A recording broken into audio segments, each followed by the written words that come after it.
របៀបបំពេញ platform Facebook ឲ្យបានត្រឹមត្រូវជាដំបូងចូលទៅកាន់ Facebook បាទបន្ទាប់មកយកកន្លែងប៊ូតុង menu បាទបន្ទាប់មកអស់ចុះក្រោមរកពាក្យថា setting and privacy ចុចលើកន្លែង setting បាទបន្ទាប់មកយកកន្លែងពាក្យថា see more and account center បាទបន្តមកទៀតយកកន្លែង password and security បាទបន្តមកទៀតបងប្អូនរំពាក្យថា security check up ហើយចុចលើនឹងមកបាទបន្តមកចុចកន្លែងបាទ Facebook profile របស់យើងហ្នឹងបាទបន្តមកបងនឹងឃើញនឹង platform បែបនេះហើយអញ្ចឹងបាទកន្លែងអត់តន់ tick បងប្អូនគ្រាន់បាទយើងចុចលើនឹងមកបាទវានឹងធ្វើការ tick ឲ្យយើងហើយកន្លែងនេះយើងត្រូវបំពេញ add Gmail បន្ថែមឬក៏លេខទូរស័ព្ទបាទឥឡូវខ្ញុំបាន add លេខទូរស័ព្ទហើយនិង Gmail របស់ខ្ញុំហើយឯខាងលើនេះយើង create a passkey អញ្ចឹងបងប្អូនអ្នកគ្នាចូលកន្លែងហ្នឹងមកបាទយើងដើម្បីបានសញ្ញា tick យើងត្រូវបំពេញ create passkey ហ្នឹងសិនមក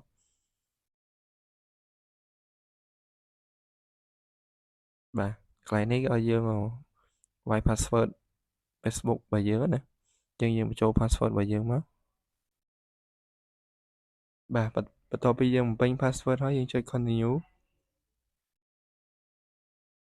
បាទកន្លែងនេះយើង set up fake ID and passcode អញ្ចឹងគេឲ្យយើង scan មុខយើងណាបាទអញ្ចឹងយើងចុចកន្លែង set up ហ្នឹងមកបាទហើយយើងបើកកន្លែងប៊ូតុងនេះ iPhone unlock បាទបន្ទាប់មកយើង scan មុខ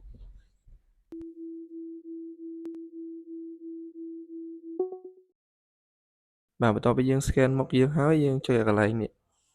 set up letter ចឹងបងប្អូនទាំងអស់គ្នាចុចកន្លែង set up letter ហ្នឹងមកបាទតមកទៀតចុច done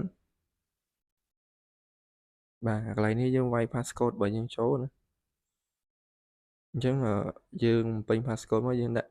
option ប៉ុន្មានក៏បានដែរចង់បាន4 6ហើយនឹង custom កន្លែងយើងដាក់ជាអក្សរណាខ្ញុំសុំដាក់តែ4ទេបាទបន្ទាប់ពីយើងបំពេញកូដហើយគឺនឹងវា verify យ៉ាងហើយបាទកន្លែងនេះយើងវាយ iCloud របស់យើងបាទបន្ទាប់ពីយើងបំពេញ password iCloud របស់យើងហើយចុចកន្លែង sign in នេះ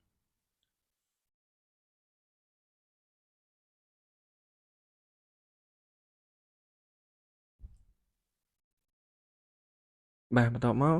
យើងចុចចេញមកក្រៅវិញមកបាទចូលមកកន្លែង passkey របស់យើងបន្ទាប់មកយើងពងមកបងប្អូនចុចកន្លែង continue បាទបន្ទាប់ពីយើងបំពេញបាទយើង scan មុខយើងហើយគឺយើងនឹងបានសញ្ញា tick បាទបានសញ្ញា tick គ្រប់អស់បងប្អូនគ្នាអញ្ចឹង account Facebook របស់យើងវានឹងបានសុវត្ថិភាពមួយកម្រិតទៀតទេណាជាងវីដេអូនេះគឺមានប៉ុណ្្នឹងទេបងប្អូនគ្នាជួបខ្ញុំនៅវីដេអូក្រោយទៀតអរគុណសូមជម្រាបលា